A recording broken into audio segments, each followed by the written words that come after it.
To check your transaction history on Revolut, follow these simple steps. This guide will help you navigate the app and find the information you need. Step 1. Open the Revolut app. Launch the Revolut app on your smartphone.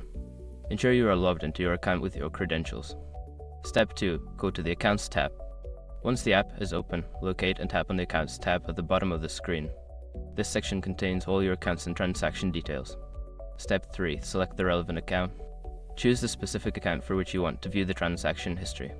This could be your main account, a specific currency account, or a savings vault. Step 4. Access transaction history. After selecting the account, scroll down to find the transaction history section. Here, you will see a list of all your recent transactions, including dates, amounts, and descriptions. Step 5. Filter or search transactions.